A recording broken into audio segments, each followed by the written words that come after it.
자, 진도 나가겠습니다. 자, 이쪽에 마하반야 바라밀다 신경 들어가 있습니다. 반야신경은 대성 초기 600권 반야부 경전 중에 가장 핵심이 되는 경전이다. 그래서 이 8만 대장경 중에 반야 사상으로 하나의 사상으로 쭉 같은 계통의 경전이 600권이 결집되어 있는 게 가장 방대한 결집이라 그러거든요. 그래서 부처님이 반야부 경전 설한 때가 가장 45년 역사 중에 가장 긴 때라고 봐요. 10년이 훨씬 넘은 걸로 보고 있거든요. 반야신경은 많은 번역본이 있는데 당나라 현장법사 아시죠? 서유기, 손오공하고 이렇게 왜 뭐 어렸을 때 누구나 듣는 그 주인공이 현장법사가 모델이에요. 그죠? 그래서 그 현장법사가 당나라 황제의 부촉으로 인도에 이제 30년 정도 유학을 아마 했죠. 유학을 하고 많은 경전을 이제 가져와서 역경을 합니다. 그런데 원래 금강경도 이제 반야부 경전 계통인데 금강경은 구마라즙이 가장 많이 읽히고요. 반야신경은 현장법사본이 가장 많이 읽혀요. 대한불교 조계종도 현장법사본을 우리 글로 옮겼다. 지금 우리가 읽고 있는 공부도 한문으로는 현장법사가 한문 역경한 것을 원래는 이제 산스크리트를 갖다가 인도 고대어를 번역해서 한 거죠. 금강경은 구마라집 역경본이 가장 많이 읽히고 조계종 표준본으로 채택되어 있다. 이제 우리가 요 반야신경을 이주하고 금강경으로 들어갈 건데요. 이제 그 금강경은 현장법사보다도 한 300년 앞선 분이 이제 번역한 것이 잘 읽히고 반야신경은 현장법사본이 오히려 읽힌다는 거죠. 북방 대성불교 문화권에서는 예불, 법회, 의식, 행사시 가장 먼저 독송하는 경전이다.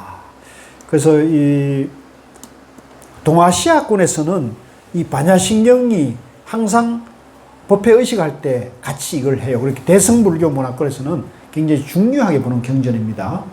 한자 260자, 한글 438자로 짧은 경전이나 8만 대장경의 핵심이 여기에 딱 집약되어 있다. 이렇게 봅니다. 자, 그 경전 이름을 이제 새겨드립니다. 마하는 산스크리트 마하의 음사이다. 마하반야 바라밀라 신경할 때 마하는 크다, 위대하다. 크다, 위대하다. 큰 대자 있죠. 큰 대자라는 뜻이거든요. 크다, 위대하다. 그래서 제가 어렸을 때 시골에 사는데 어렸을 때 오토바이라는 거 아시죠? 오토바이가 이제 어렸을 때는 굉장히 최신식 교통수단이었는데 저희 집에 아버님이 오토바이를 한 대를 구입했는데 그 오토바이 이름이 마하인가 그랬어요. 마하. 그래서 그때는 마하란 뜻이 일제에 이제 영향을 받는데 마하란 뜻을 그때는 이해를 못하는데 불교 공부하니까 이 마하라는 게 크다는 뜻이구나 이걸 알게 됐죠. 그래서 마하를 크다, 위대하다. 산스크리트로는 이제 마하라 그러지만 우리말로는 크다는 뜻이에요. 대자죠. 대반야라는 뜻이죠.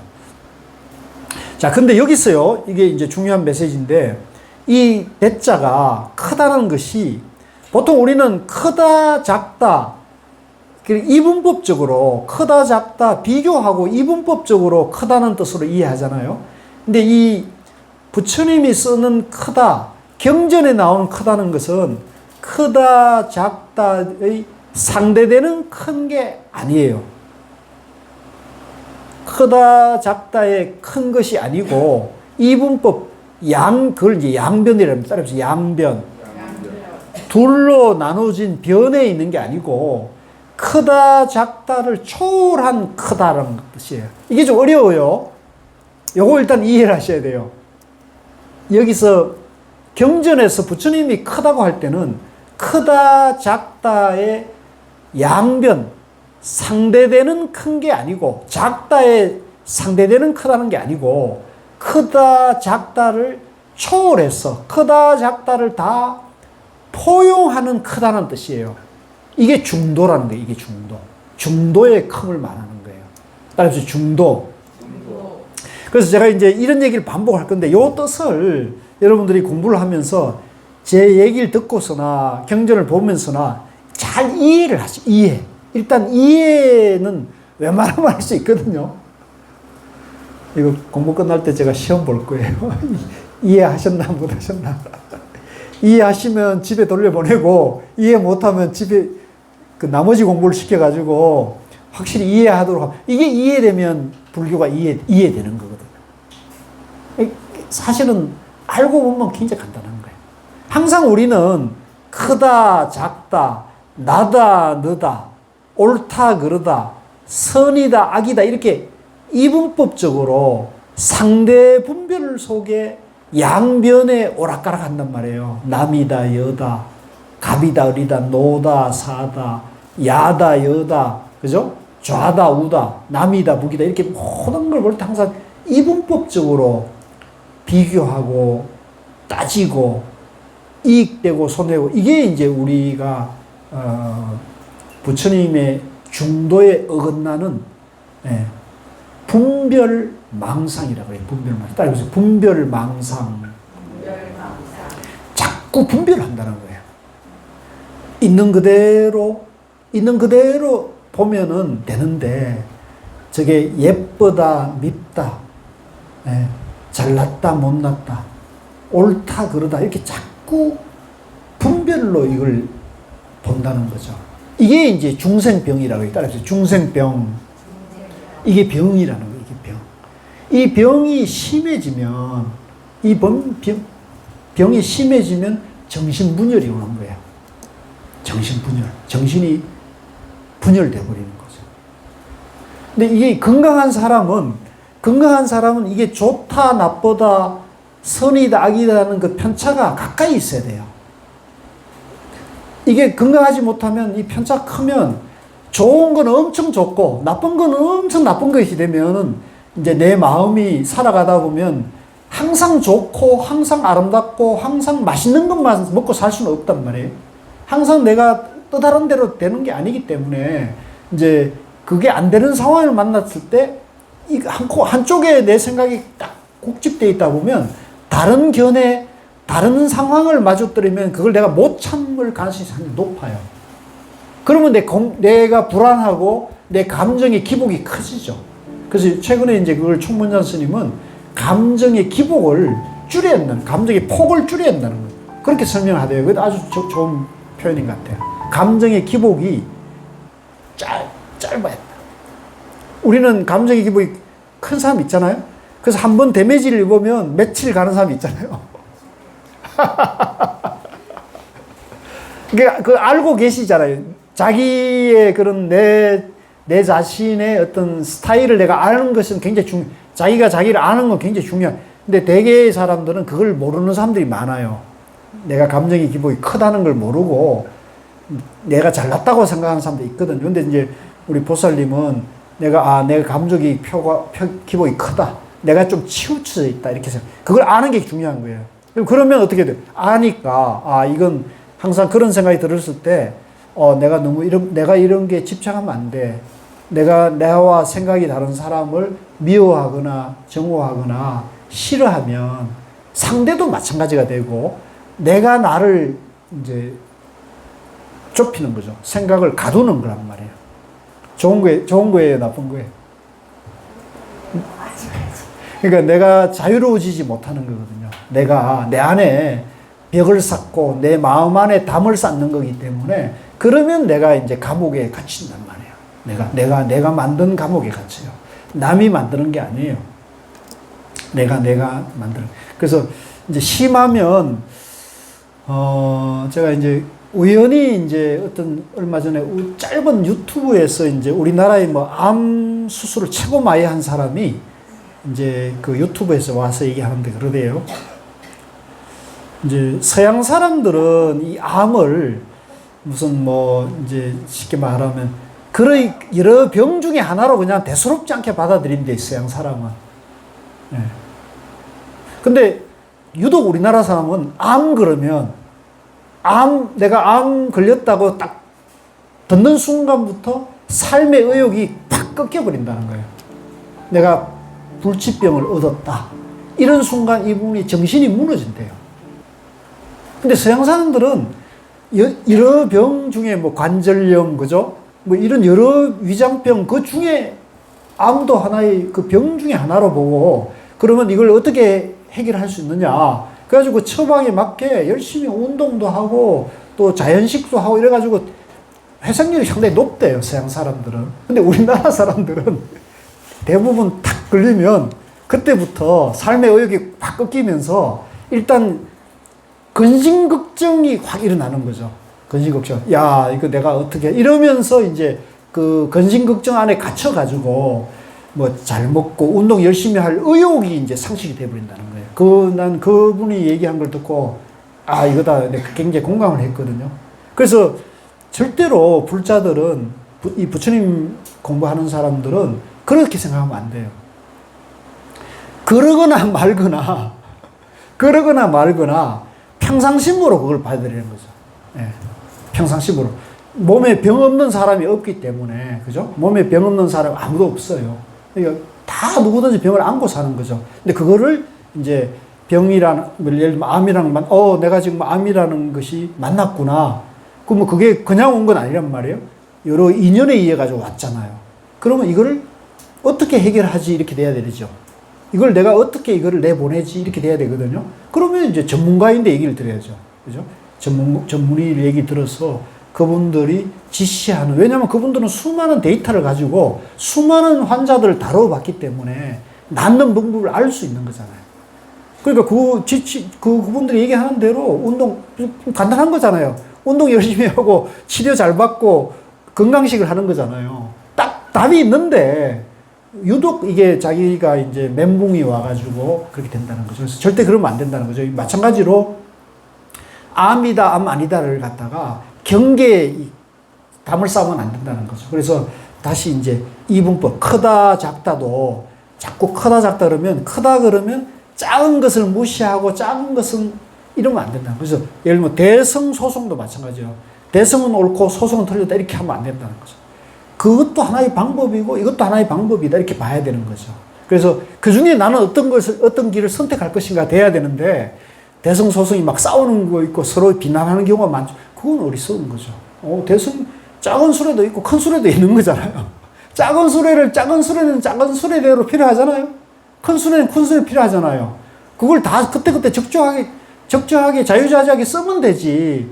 작은 수레라 가지고 그걸 하얗게 여기면 그건 안 되는 거죠. 그래서 마찬가지로 여기서도 크다 작다를 초월한 큽니다는 거죠. 집착하지 않는 큽니다. 그래서 이게 이제 중도의 대라는 거죠. 크다 작다 초월한 큽니다. 바냐. 자, 마하바냐 할 때 바냐죠. 바냐는 산스크리트 빤냐. 따라해보세요. 빤냐. 빤냐를 한자로 그냥 음사를 했어요. 이 한자 뜻은 없어요. 한자의 뜻은 없고 우리말로는 이게 지혜란 말입니다. 지혜. 빤냐가 지혜란 말이거든요. 그래서 마하는 큰, 바냐는 지혜죠. 큰 지혜로 이렇게 돼. 그래서 이게 사실은 경전을 번역할 때 큰 지혜로 이렇게 번역을 했었어야 되는데 한자를 그대로 남겨뒀더라고요. 그래서 나는 이거는 조금 아쉬워요. 이 한자에 갇혀버리니까 젊은이들이 보고 싫어하잖아요.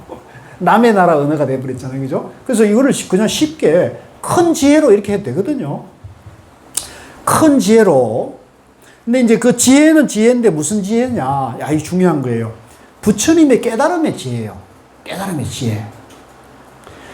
그런데 여기서 우리가 이제 하나 알아야 될 것이 지혜와 지식이 같을까요? 다를까요? 그러면 다르다면 지식은 뭐고 지혜는 뭘까요?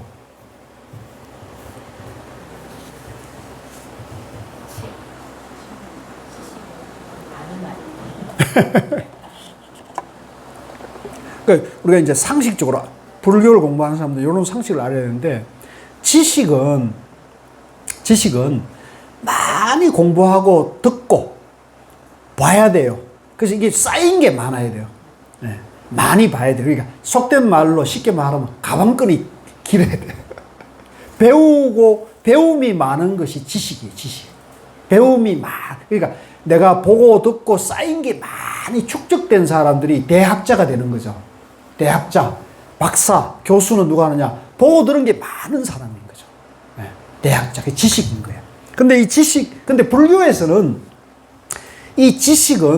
불교에서는 이 지식은 인정하지 않아요. 식자우환이란 말 들어보셨죠? 식자우환.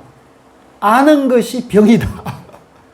그걸 풀이하면 아는 것이 병이다는 말이 있잖아요. 불교에서는 그렇게 보는 거예요. 아는 것이 병이다. 예를 들면 암 그러면 그거 못 낫는다는데 라고 알고 있는 지식이 내 안에 축적돼 가지고 내가 당신 암 걸려서 그러면은 자포자기하게 된다는 거죠. 그러니까 이게 아는 게 힘입니까? 병입니까? 병이 되어버린 거죠. 그거거든요. 그래서 쓸데없이 아는 거예요.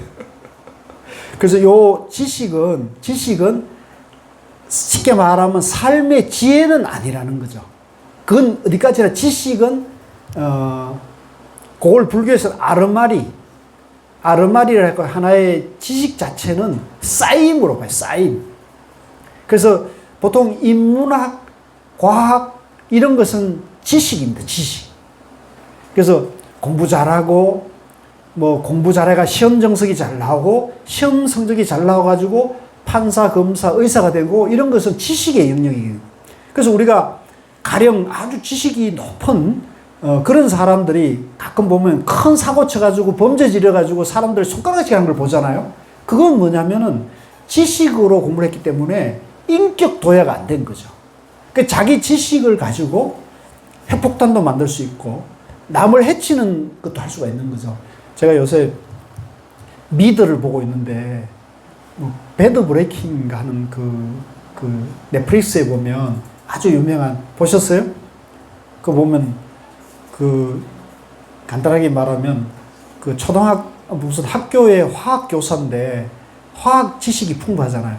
이 사람이 이제 어느 날 자기가 암을 걸렸다는 걸 봤고 그 암이 이제 생존율이 20%밖에 안 된다 이러니까 이 사람이 그때부터 뭘 하느냐면 그 부인이 임신을 했고 큰아이가 고등학생인데 이제 운동을 하다가 하반신 마비가 됐어요.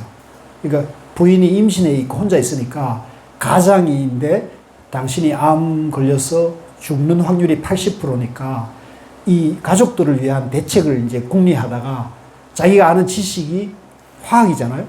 이걸 이제 화학을 가지고 마약에 어떻게 인연이 돼가지고 마약 제조에 걸려든 거예요. 재밌어요. 아주 재밌어요. 그러니까 이 사람은 그런 굉장히 똑똑하고 지식이 많으니까, 화학에 지식이 많으니까 자기 지식을 가지고 마약을 제조하는데 최고급 마약, 순도가 아주 좋고 색깔도 좋고 이래가지고 엄청나게 돈을 번 거예요. 그 얘기가 이제 나와요. 이걸 보니까 그러니까 그러다가 이제 아직 결론을 내가 못 봤어. 분명히 결론이 좋을 것 같지 않은데 워낙 머리가 비상하고 이제 그러니까 순간순간 그 마약 단속반을 다 피해가지고 이렇게 하는 과정들이 굉장히 재밌어요. 드라마틱하게 돼 있는데 자, 다시 돌아와가지고 이제 그 지식이 아무리 출중하더라도 이게 지혜로서 모든 사람들을 이롭게 하지 않으면 그 지식이 자기도 해치고 남도 해칠 수가 있는 거예요. 그게 이제 마약 같은 것이죠. 핵폭탄도 그런 거 아닙니까? 핵도, 그죠? 전쟁을 빨리 끝내기 위해서 만들었는데, 결국은 그 핵 만든 사람도 그분도 인생이 말로가 좋지 않았잖아요. 그죠? 그리고 그걸로 인해가지고 일본도 큰 피해가 났고, 지금도 이제 세상이 근심걱정 중에 하나죠. 핵이라는 문제가. 그런데 어쨌든 그 지식이라는 것은 지식만으로 세상을 이렇게 하는 건 아니다. 어떻게 쓰느냐는 문제, 어떻게 쓰느냐는 문제. 그리고 그것은 이제 보고 들은 게 많이 축적된다. 반면에 지혜는 뭐냐면 부처님의 깨달음을 말하는 거예요. 불교에서 말하는 지혜는 부처님 깨달음이고 그 깨달음은 뭐냐면 이 우주 만물의 존재 원리라고 그래요. 따라해보세요. 존재 원리. 이게 이 우주의 존재 원리, 이 우주가 어떻게 존재한다. 그걸 이제 다른 말로 중도라 그러기도 하고 도라 그러기도 하는 거죠. 길. 예. 그러니까 우리가 그 중도, 그 지혜의 길을 가면 우리가 행복할 수 있고 누구든지 행복할 수가 있는 거예요. 나만 행복한 게 아니고 그 진리, 지혜대로 살면은 누구든지 행복할 수 있다는 게 이게 지혜인 거죠. 그래서 지혜는 남을 해치지 않고 모든 사람을 이롭게 하는 거예요. 지혜를 닦아야겠습니까? 지식을 쌓아야겠습니까? 지혜를 닦으면서 지식이 필요한 거죠. 그죠? 이걸 지금 우리 현대 이 교육은 이 거꾸로가 된 거예요. 현대 교육은. 이게 이제, 이건 제가 봤을 때 인류 문명이 상당히 지금 위기로 오고 있는 나는 증거라고 보는데, 지금 인류 문명이 이제 자본주의로 와가지고, 이제 자본 중심으로 이제 세상이 돈 중심으로 모든 게 돌아가고, 그러다 보니까 모든 교육 체계가 돈 잘 벌고, 그죠? 돈 잘 버는 쪽으로 이게 전체가 교육이 설계가 되어 있다 보니까 초등학교부터 경쟁이 들어가고, 그죠? 초등학교부터 아니지, 유치원부터 경쟁이 들어가고, 어린이집부터 모든 것이 경쟁이 돼 있잖아요. 그러니까 이런 경쟁 위주에서 우리 인간이 행복할 수 있겠느냐는 거죠. 경쟁에 승리해도 행복할 수가 없죠. 저는 그렇게 봐요. 경쟁에 승리해도 행복하기 쉽지 않다. 그래서 지금 보면 뭐 우리나라 부자들이나 이런 마약이 유행한다는 거 아닙니까? 미국은 물론 이제 마약이 심각한 문제가 있고, 우리나라도 지금 가끔 뭐 재벌 몇세 마약 이런 것들이 나오지 않습니까? 그것이 이제 가치관이 붕괴되고, 물질적인 어떤 경제적인 풍요는 이렇지만 이제 가치관에서 혼란이 오면서, 그죠? 될 대로 되라.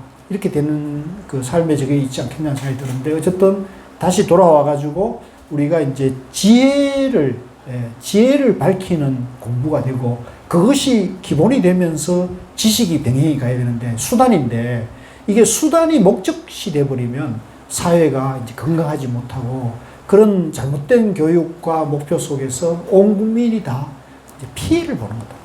그래서 저는 지금 우리도 어려운 시절을 보내고 있는데, 이런 선명상이나 이런 것이 좀 활발하게 보급되면은 이걸 좀 개선해 나가고자 하는 흐름이 좀 만들어져야 하지 않겠나, 이런 생각을 하고 있습니다. 자, 그래서, 반야는 뭐라고요? 반야는 뭐라고요? 지혜다, 그죠? 지혜는 중도를 말해요. 중도는 뭐예요? 이것도 아니고 저것도 아니고, 그죠? 이것이면서 저것인 거죠. 그죠? 그래서 중도를 지혜라 그런다. 그래서 그 뒤에 보면 제가 양변을 여인 중도지혜라 그랬죠. 그래서 우리가 항상 우리 마음에 나다, 너다, 있다, 없다, 갑이다, 을이다, 남이다, 여다, 이런 이분법의 양면에 집착하고 있으면 우리가 지혜가 나올 수 없어요. 분별망상에 갇혀 있는 거예요. 그 양변의 분별망상을 내려놓으면 지혜가 나와요. 집착을 내려놓으면 지혜가 나온다. 따라해보세요. 집착을 내려놓으면 지혜가 나온다. 지혜를 일으키려면 어떻게 해야 되겠어요? 내가 내 마음 속에 집착하는 것을 내려놔야 되는 거예요. 아시겠죠? 굉장히 중요한 거예요. 그러니까 이거를 여러분들이 말로만 듣고 이해만 해서는 안 되고, 이걸 생활 속에 계속 실천을 해야 돼요. 실천을. 집에서든 TV를 보면서든 공부할 때든 절에 와서도 마찬가지예요. 계속 자기 마음에 내가 집착하고 있으면 괴로움이 일어나니까 집착을 내려놓고 보는 습관을 자꾸 훈련을 해야 되는 거죠. 그게 이제 명상이에요, 명상. 그 집착을 내려놓는 훈련이 참선이고 명상이거든요. 그러니까 이 지혜를 닦는 가장 빠른 방법이 참선이고 명상이라는 거죠. 그리고 요 경전은 그 명상하는 방법을 일러주는 거예요. 지금 우리가 이 반야신경 공부하는 것은 이 반야신경을 공부하는 걸로 끝나는 게 아니고, 반야신경을 공부해서 이 원리를, 이치를 밝혀서 지혜가 뭔지를 알아가지고 생활 속에 그걸 실천하는 게 수행이라는 거죠. 깨달음으로 하는 길이다. 반야 바라밀이라는 거죠. 자, 그래서 다시 와가지고요.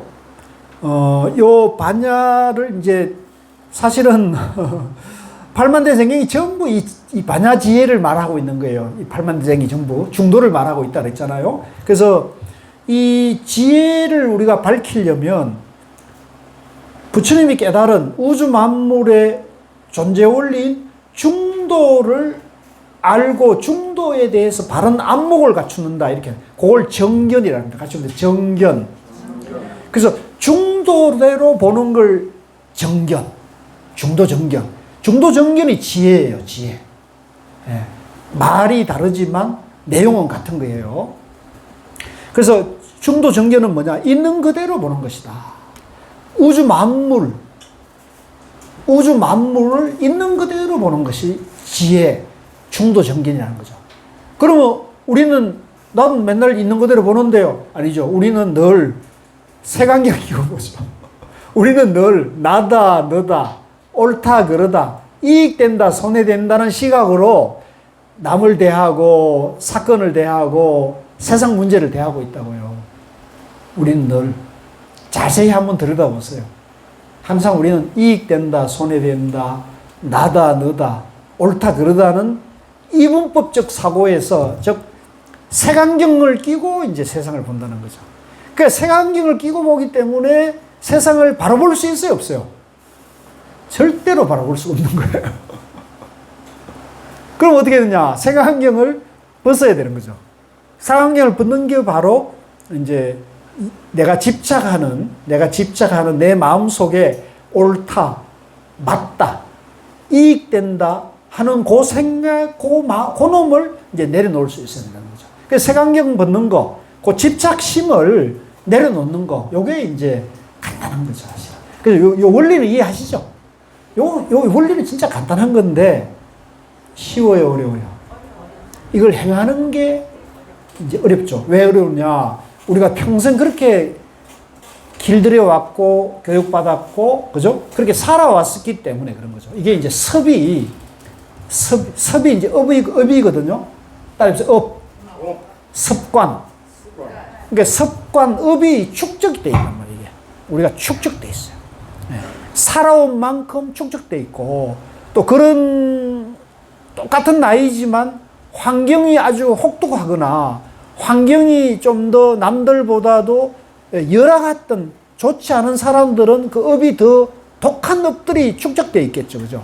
또 상대적으로 환경이 좋아가지고, 그죠? 뭐 예를 들면 우리가 좀 쉽게 말하면 좋은 부모님 만나가지고 뭐 금수저 또는 좋은 교육 받고 이러면서 별로 어려움 고생 없이 살아온 사람들은 그분의 얼굴이다 마음씀이 보면 편안하잖아요. 그죠?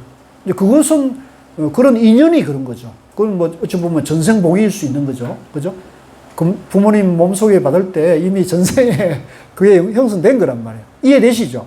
그러니까 그래서 우리가 전생을 얘기하는 거란 말이에요. 그래서 그런 것이 축적돼 가는 거기 때문에, 자, 그러면 이걸 어떻게 그러면 반전을 시켜야 되냐는 과제잖아요. 왜냐하면 그렇게 계속 가가지고는 내가 여전히 생사윤회에, 그죠? 좋고 나쁜 문제를 해탈할 수가 없기 때문에 벗어날 수가 없어요. 이 굴레를 완전히 벗어나서 중도, 양변을 다 부셔버려요. 양변을 다 떠나는 해탈의 길로 가야 되는데, 그러려면 어떻게 해야 되느냐?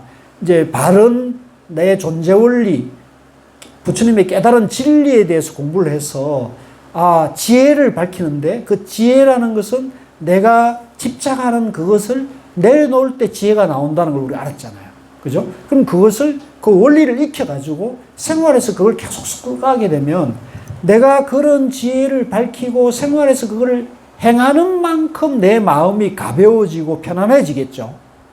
그래서 그걸 쭉 그렇게 하는 사람은 훨씬 더 가벼워질 거고 훨씬 더 밝아질 거고, 그게 됐다 안 됐다 하는 사람은 됐다 안 됐다 할 거고, 거기에서 역행하는 사람은 더 두터워질 거고 그럴 거 아닙니까? 이게 이제 다 업으로 작용하는 거죠. 업으로. 그래서 그걸 누가 선택해요? 각자 본인이 선택할 수밖에 없다는 거죠. 그거는 부처님도 어떻게 할 수가 없는 거예요. 그건 천하 선지식도 부처님도 해결할 수가 없는 거예요. 누가 해결해야 돼요?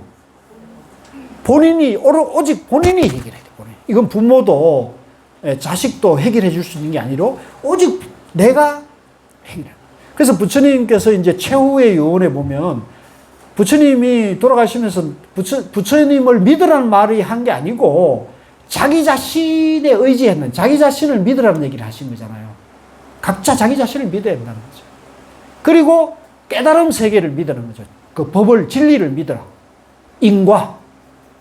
내가 지은 대로 받는다는 걸 믿어야 된다는 거죠. 그죠? 그래서 내가 이제 부처님 그런 말씀 하세요. 전생을 알고 싶느냐?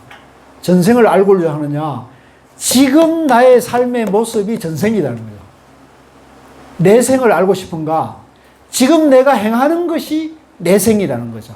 그러니까 전생과 내생과 현생이 하나로 이어져 있는 것이거든요. 그래서 우리가 뭐 괜히 전생 어떻고 내생 어떻고 근심 걱정할 필요가 있어요, 없어요? 그럴 필요가 없는 거예요.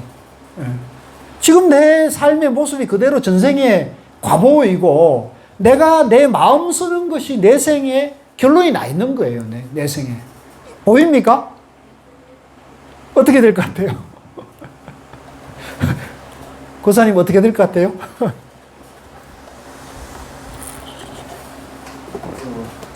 잘 되겠죠. 잘 돼야 되죠. 이거 어렵게 생각할 필요 없어요. 그래서 뭐 요즘 뭐 윤회가 있니 없니 갖고 계속 보면 뭐 갑론을박하고 그러는데 그 그렇게 어려운 문제도 아니에요. 알고 보면.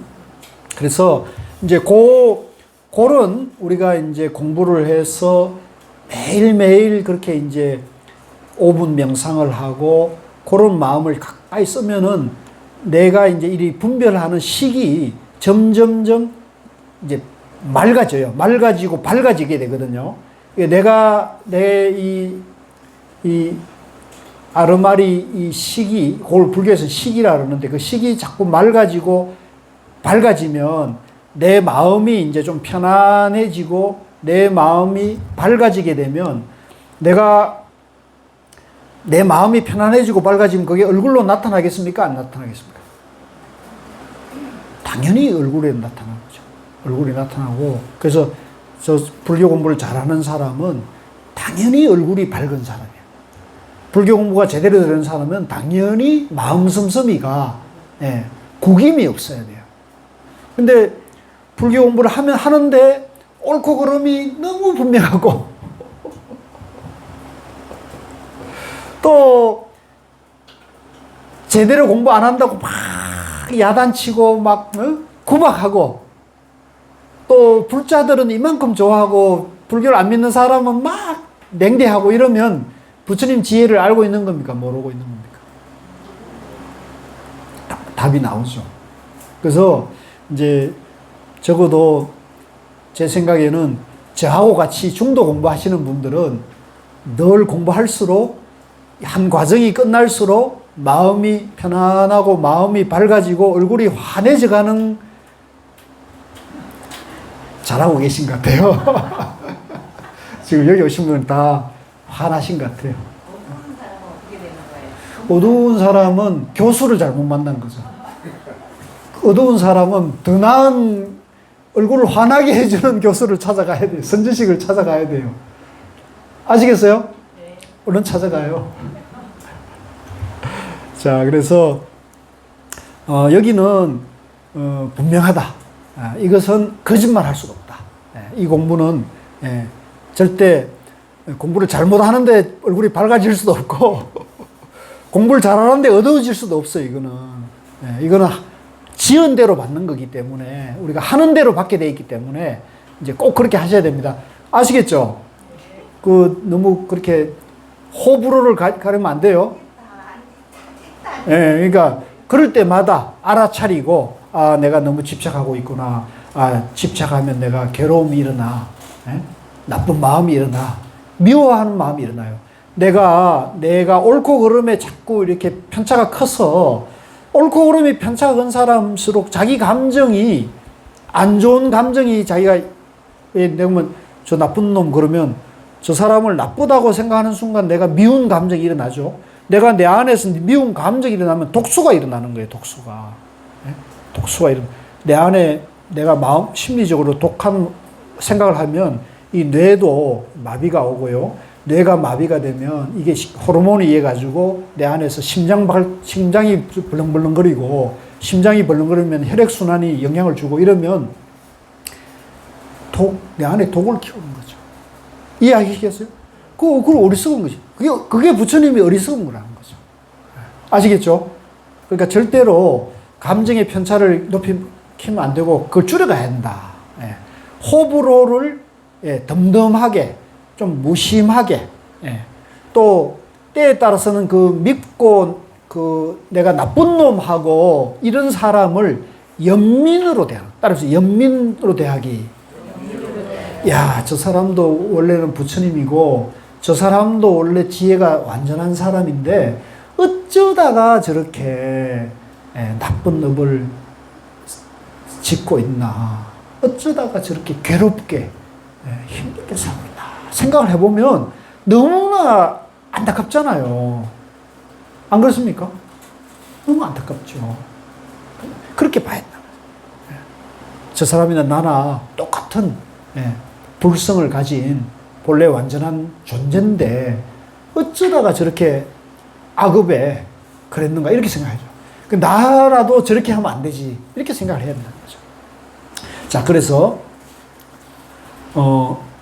다시 와가지고요, 중도 정견이 있는 그대로 보는 것이고, 이제 이 중도 정견 지혜의 반대가 뭐냐면 따라해보세요. 편견, 양변, 사견, 어리석음. 이걸 불교에서는 무명이라고 그래요. 따라서 무명. 그러니까 이 불교에서는 이 반야 지혜를 밝음이라고 표현해요. 따라서 밝음. 그래서 밝을 명자 쓰죠. 밝을 명자. 밝을 명자. 그래서 한자로는 밝다. 그래서 나는 이거를 한자로 쓰지 말고 그냥 밝은 거. 우리가 일단 사람이 밝으면 긍정적이잖아요. 그죠?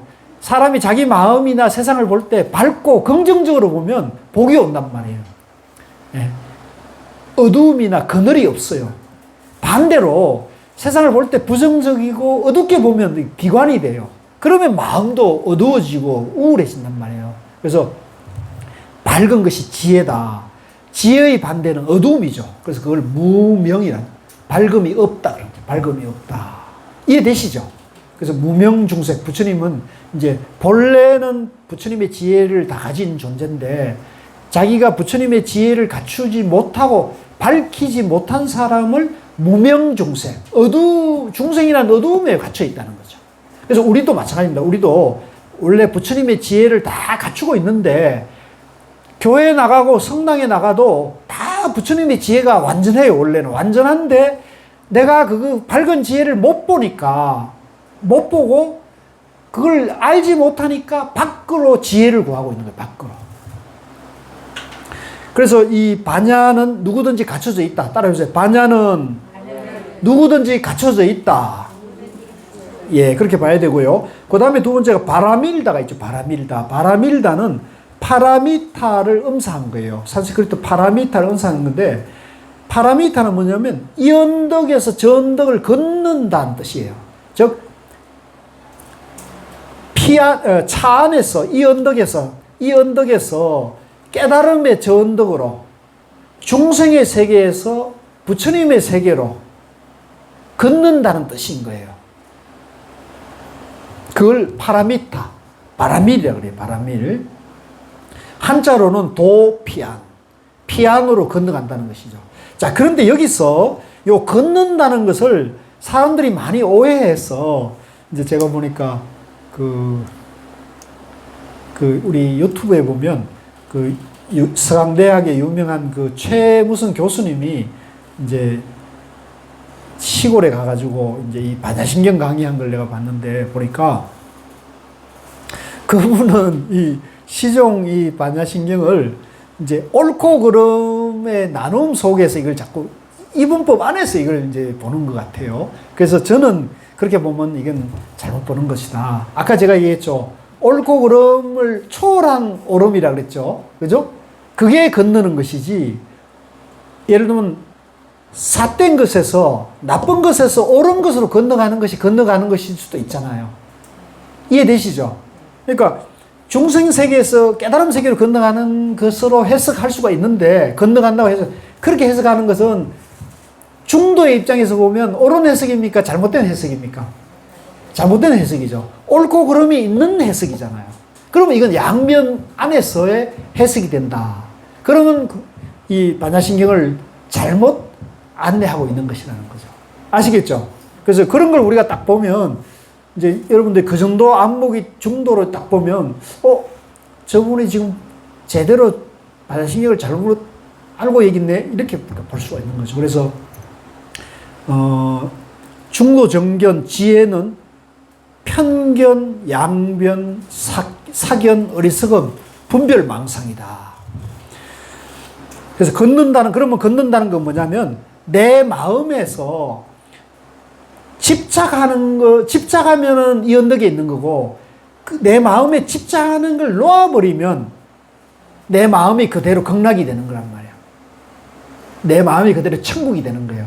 내 마음이 내가 옳다, 내가 맞다, 내가 많이 가져야 된다, 내가 있다는 생각에 꽉 집착하고 있으면 이 언덕이고, 그 생각을 놔버리는 그러면 그 자리가 바로 저 언덕이 된다는 거죠.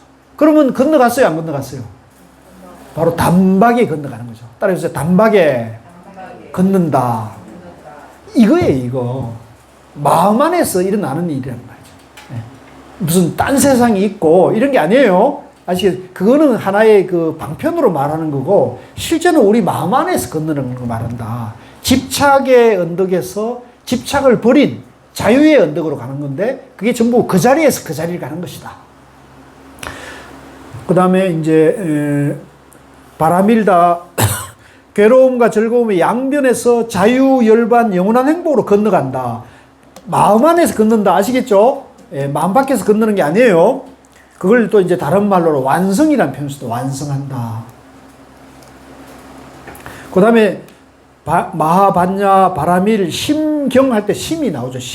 심은 이제 범어로는 허리다야라고 그러는데 핵심, 중심, 마음이라는 뜻이에요. 마음. 그러니까 마하반야, 바라밀 그러면 큰 지혜로 깨달음으로 가는, 그죠? 큰 지혜로 건너가는 핵심이 되는, 경은 수다라라고 그러거든요. 이제 범어로는 수다라 그러는데, 이걸 이제 한자로는 경이라는 말을 쓰는데, 부처님의 말씀, 진리의 말씀을 모아놓은 건데, 이거를 이제 그게 뭐냐? 말씀이 뭐냐? 핵심이 중도고 깨달음이고 길입니다. 길. 그래서 이걸 마하반야, 바라밀다, 심경 그러면 큰 지혜로 건너가는 핵심이 되는 길, 말씀, 이렇게 될 수 있겠죠. 마하반야, 바라밀, 심경이 뜻이 이제 이해되죠? 이해되죠? 그죠? 그래서 요걸 보실 때 항상 한자로만 이렇게 하면 어렵다, 내가 모른다 이런 생각이 드는데, 방금 제가 새겨드린 대로 큰 지혜를 실천하는, 큰 지혜를 행하는 핵심이 되는 말씀이다. 그러니까 이걸 자꾸 암송하면서 이렇게 내가 살기를 다짐하고 이걸 실천하는 다짐을 하면은 이제 공부에 힘이 나오는 거죠. 자, 오늘은 여기까지 하고요.